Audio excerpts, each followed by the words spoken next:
사랑하는 성도 여러분, 안녕하십니까? 유효승 목사입니다. 오늘도 우리가 주님의 말씀으로 이 하루를 시작하게 될 텐데요. 우리가 하나님 말씀을 더욱 사랑함으로 또 그 말씀에 순종함으로 오늘도 하나님께서 우리에게 허락하시는 귀한 은혜와 복을 풍성히 받아 누리는 우리 모든 성도님들 되시기를 바랍니다. 오늘 우리가 함께 봉독할 말씀은 히브리서 12장 말씀입니다. 다 같이 하나님 말씀 봉독하겠습니다. 제 12장.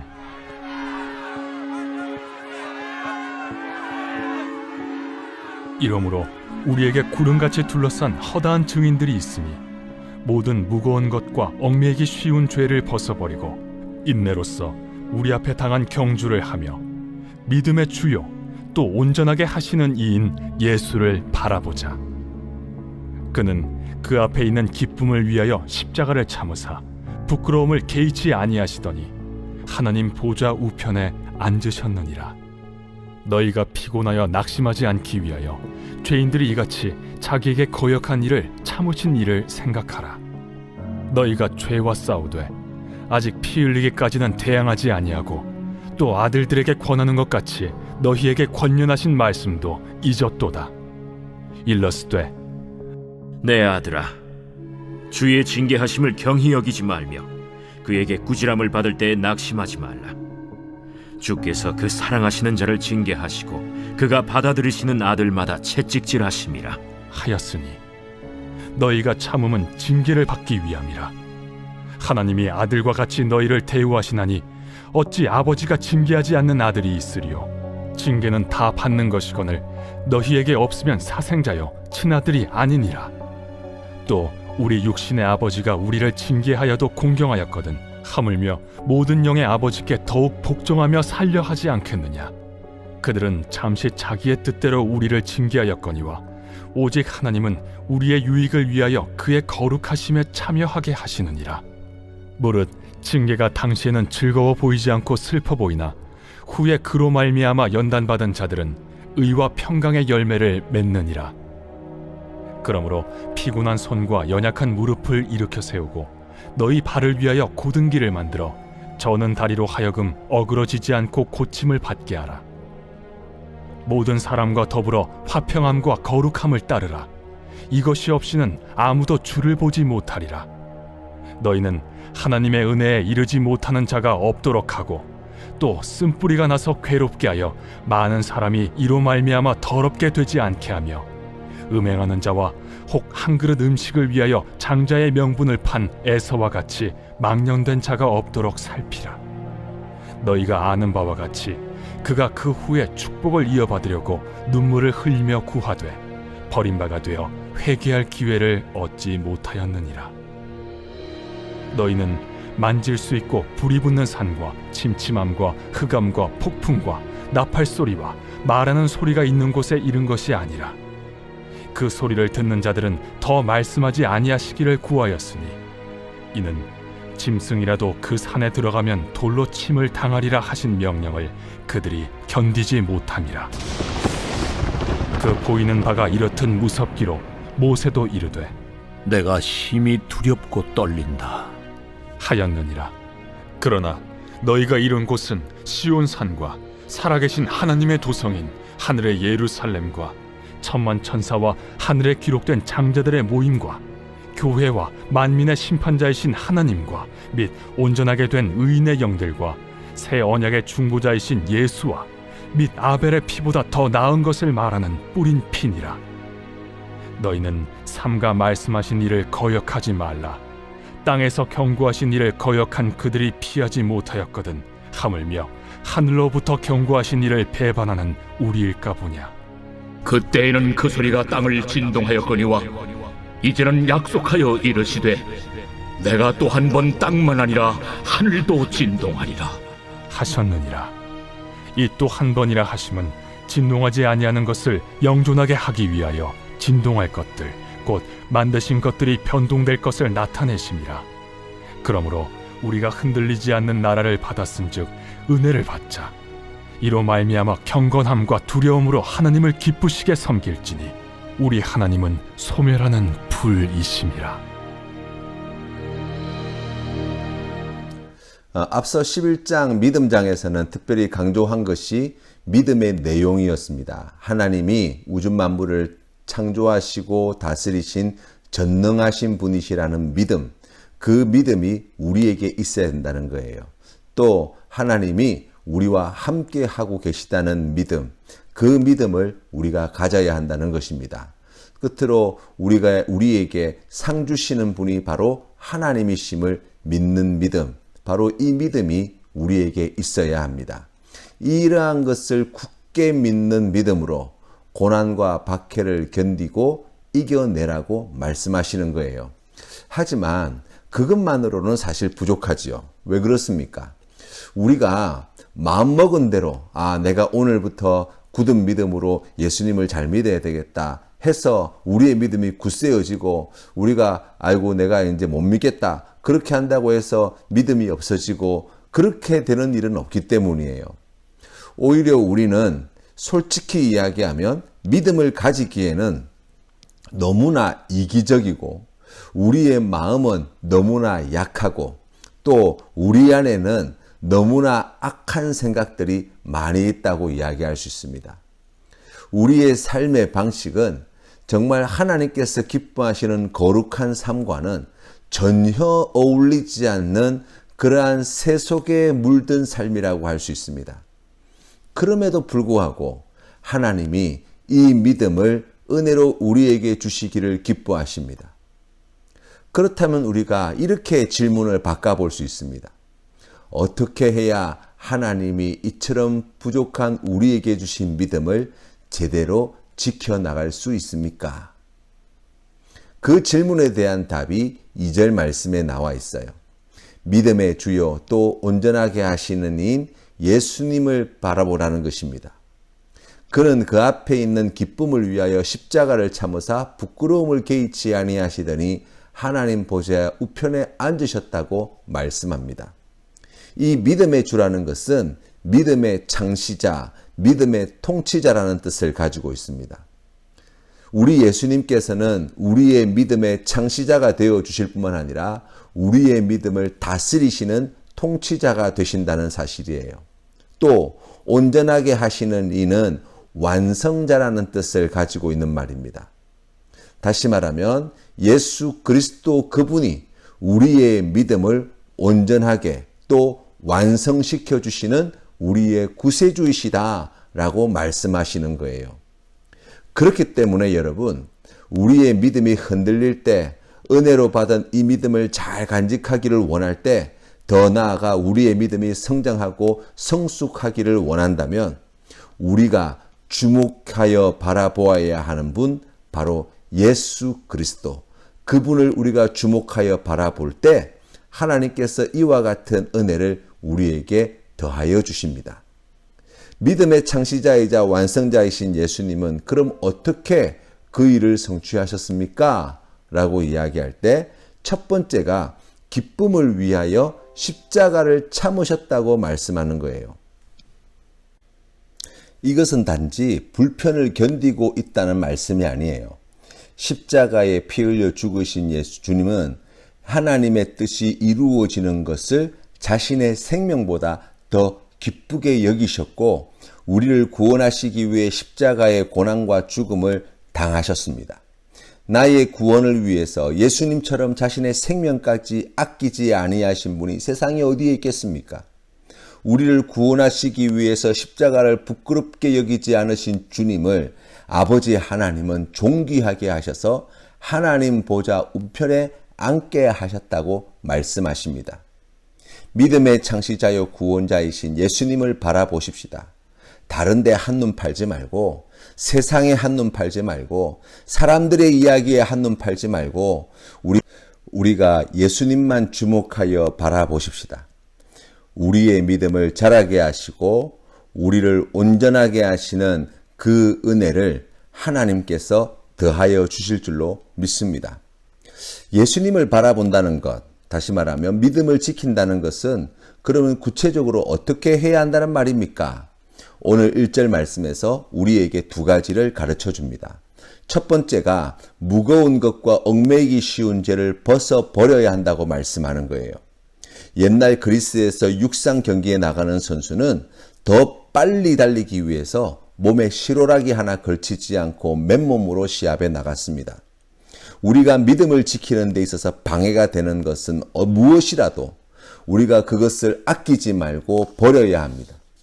특별히 믿음에 있어서 죄는 당장 끊어버려야 할 것입니다. 왜 그렇습니까? 죄는 하나님과의 관계를 깨뜨립니다. 하나님 앞에 나아가는 길을 막아버립니다. 그래서 죄와 하나님을 믿는 믿음은 결코 같이 있을 수가 없습니다. 죄를 버리든지 믿음을 버리든지 둘 중에 하나를 선택할 수밖에 없는 거예요. 그렇기 때문에 우리가 오늘 나의 믿음 생활에 있어서 장애물이 되어지는 것은 무엇인지 우리가 다시 우리의 삶을 돌아보는 지혜가 필요할 것입니다. 우리의 마음 안에 내가 이 믿음을 지키며 나아가는 데에 하나님께서 기뻐하지 않는 그러한 욕구와 욕망은 무엇이 있는지, 또 잘못된 나의 생각은 무엇이 있는지 우리가 다시 한번 살펴볼 지혜가 필요합니다. 그리고 주님을 따르는 믿음의 생활에 혹시 장애물이 되어지거나 혹시 걸림돌이 되어지는 것이 있다고 한다면 믿음으로 과감하게 버리시고 하나님께서 기뻐하시는 그 믿음의 길을 앞만 보며 달려가시는 우리 성도님들 다 되시기를 주님의 이름으로 축원합니다. 두 번째는 믿음을 지키기 위해서는 인내해야 한다고 말씀합니다. 이 말씀은 인내를 해야 하는 고통과 눈물과 마음의 동요를 일으키는 어려운 일들이 믿음 생활 가운데 늘 있다라는 뜻이기도 합니다. 초대교회에서 심한 박해가 있었다면 오늘날에는 그런 박해는 없지만 나름 살아가면서 인간관계에서든지 직장에서든지 가정에서든지 또 삶의 여러 가지 문제들 속에서 우리의 마음의 평안을 깨트리는 그러한 어려움들을 우리가 늘 겪기 마련인 거예요. 분노와 원망과 죄를 짓게 만드는 여러 가지 상황들을 우리가 어렵지 않게 만나게 되어집니다. 우리의 인내심을 시험하는 그러한 많은 문제들과 어려움들을 우리가 늘 겪으며 살아가는 거예요. 우리가 인내해야 하는 이유는 그렇게 하는 것이 하나님의 명령이기도 합니다만, 그러나 본질되어지는 이유는 우리가 믿는 하나님께서 우리를 지금도 뼛속까지 다 알고 계시고 우리를 위해서 지금도 일하고 계시며 잘못되어진 것을 바로잡아 주시고 우리의 삶 속에서 하나님의 선하신 뜻을 반드시 이루어내시는 하나님이 되심을 믿기 때문이에요. 우리에게 약속하신 구원을 반드시 이루어내시는 분이 우리 하나님이심을 믿기 때문입니다. 이 믿음이 있기 때문에 인내하는 거예요. 이 믿음이 있기 때문에 내 뜻대로 내 마음대로 일이 되어지지 않지만 우리가 참고 견디며 말씀에 순종하기 위하여 노력하는 거예요. 우리가 인내해야 믿음을 지킬 수 있습니다. 믿음이 있어야 인내할 수 있습니다. 이 비밀을 깨달아 알아가시는 우리 귀한 성도님들의 삶이 되시기를 주님의 이름으로 축원합니다. 여러분, 우리가 믿음을 지키다가 왜 낙심합니까? 왜 절망합니까? 왜 그러한 혼란스러운 상황 속에서 믿음을 저버리게 되어집니까? 4절 말씀에 나와 있는 것처럼 피를 흘리기까지 끝까지 싸우려 들지 않기 때문입니다. 믿음으로 살아갈 때, 우리가 믿음을 지키며 나아갈 때 예수 그리스도께서 십자가에 달려 죽으시고 3일 만에 부활 승천하심으로 모든 사망의 권세와의 싸움에서 승리하셨습니다. 우리 하나님께서 예수 그리스도를 통해서 이 결정적인 승리를 거두셨다는 거예요. 결국 남아있는 우리에게 하나님께서 말씀하시는 바가 무엇입니까? 이미 큰 승리를 거두었으니 그 승리가 너희 품에 안길 때까지 견디라는 거예요. 그것을 지키라는 거예요. 끝까지 싸우라는 것입니다.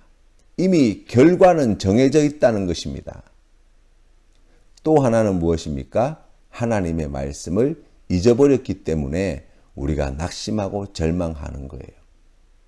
우리를 향하신 하나님의 선하신 뜻을 우리가 믿음으로 고백하며 나아가십시다. 그 약속의 말씀을 신뢰함으로 우리의 삶의 자리로 나아가십시다. 우리를 사랑하신 우리 하나님께서 우리를 위하여서 오늘도 좋은 일들을 행하실 것입니다. 그 약속이 성경 말씀에 기록되어져 있습니다. 그 말씀을 끝까지 붙드시는 우리 성도님들 다 되시기를 주님의 이름으로 축원합니다. 믿음은 어느 특정한 시점에 어떤 일을 믿음으로 어렵게 선택하고 순종하고 결정하였다고 해서 우리의 믿음이 지켜지는 것은 아닙니다. 어제까지 믿음 생활을 잘 하는 것처럼 보이다가도 오늘 믿음 없는 자처럼 그렇게 살아갈 수 있는 것이 사실 우리의 모습이에요. 조금 전까지 세상에서 제일 믿음이 좋은 사람인 것처럼 말하고 행동하다가 사소한 문제에 걸려 넘어져 가지고 세상 사람들이 가는 길로 떠나버리는 일들이 우리의 삶의 자리에 늘 있기 마련인 거예요. 그렇기 때문에 우리가 늘 주의해야 하는 것, 믿음이 지속되도록 하는 것입니다. 그러기 위해서 1절 말씀에서 가르쳐 주는 것 같이 얽매이기 쉬운 모든 것을 버리고 죄에서 떠나 끝까지 믿음으로 인내하는 지혜가 필요한 거예요. 믿음으로 고난을, 박해를 인내하게 될 때 깨닫게 되는 것은 하나님의 은혜가 부족하거나 하나님이 나를 사랑하지 않으셔서 혹은 내가 하나님 보시기에 함량미달이어서 내 인생에 이런 어려움을 겪는 것이 아니라는 사실이에요. 하나님은 이 고난의 시간을 아버지가 자식에게 내리는 징계와 연단의 시간으로 만드시고 의와 평강의 열매를 맺게 하십니다. 여기서 말씀하는 평강은 마치 시합에 나간 선수가 최선을 다하여 경주를 마치고 우승의 면류관을 받아 쓰고 난 뒤에 누리는 평안과 기쁨의 상태를 의미합니다. 하나님이 이 크신 은혜를 우리에게 더하여 주기를 기뻐하십니다. 이 크신 은혜를 우리에게 허락하시기 위하여 지금도 우리의 인생을 인도하고 계십니다. 오늘도 우리가 이 믿음으로 우리 아버지 하나님께 큰 영광 올려드리시는 우리 모든 성도님들 다 되시기를 주님의 이름으로 축원합니다. 오늘 우리가 함께 부를 찬송은 찬송가 445장 대산을 넘어 험곡의 가도입니다. 함께 찬양 드리겠습니다. 대산을 넘어 험곡의 가도 빛 가운데로 걸어가면 주께서 항상 지키시기로 약속한 말씀 변치 않네. 하늘의 영광 나의 맘속에 차고도 넘쳐 할렐루야를 힘차게 불러 영원히 주를 찬양하리. 캄캄한 밤에 다닐지라도 주께서 나의 길 되시고 나에게 밝은 빛이 되시니 길 잃어버릴 염려 없네. 하늘의 영광 나의 맘속에 차고도 넘쳐 할렐루야를 힘차게 불러 영원히 주를 찬양하리. 광명한 그 빛 마음에 받아 찬란한 천국 바라보고 할렐루야를 힘차게 불러 날마다 빛에 걸어가리. 하늘의 영광 나의 맘속에 차고도 넘쳐 할렐루야를 힘차게 불러 영원히 주를 찬양하리. 아멘. 함께 기도드리겠습니다. 은혜가 풍성하신 아버지 하나님, 오늘도 귀한 말씀을 통하여 하나님의 뜻을 깨달아 알게 하여 주시니 감사합니다. 아버지 하나님, 오늘 주신 말씀에 나와 있는 것처럼 믿음의 주요 또 온전하게 하시는 이인 예수를 바라보는 오늘 이 하루가 되게 하여 주시옵소서. 우리의 마음을 빼앗기 쉬운 것들이 많이 있지만 우리에게 두려움과 염려와 근심을 가져다 주는 우리의 삶의 어려움이 있지만 그럴 때일수록 더욱 우리의 믿음의 창시자이시오 완성자이신 예수 그리스도를 주목하게 하여 주시고 뒤로 물러서지 않게 하여 주시고 좌로나 우로나 치우치지 않게 하여 주시옵시고 믿음을 굳게 지키며 하나님께서 인도하시는 그 귀한 믿음의 길 끝까지 달려가는 우리 귀한 성도님들 되게 하여 주시옵소서. 그리하여서 예수 그리스도께서 아버지 하나님께로부터 큰 은혜와 영광을 받아 누리신 것처럼 사랑하는 성도님들의 삶의 자리가 이 믿음으로 말미암아 약속하신 은혜와 복을 받아 누리는 기쁨을 얻게 하여 주시옵소서. 아버지 하나님, 무엇보다도 이 믿음을 지키기 위하여 더욱 인내하는 성도 되기를 간절히 원합니다. 하나님 아버지, 주님 앞에 믿음으로 인내하며 나아가는 사랑하는 성도님들을 주님께서 지켜 보호하여 주시사 하나님께서 기뻐하시는 선하신 뜻을 이루는 데에 귀하게 쓰임받는 오늘 이 하루가 되게 하여 주시고 아버지 하나님의 이름을 높여드리는 귀한 성도 될 수 있도록 은혜 내려 주시옵소서. 하나님 아버지, 우리에게 믿음을 더하여 주시어서 날마다 우리의 믿음이 성장하여지고 성숙되어지기를 간절히 원합니다. 주님 함께하여 주옵소서. 예수님의 이름으로 기도드립니다. 아멘.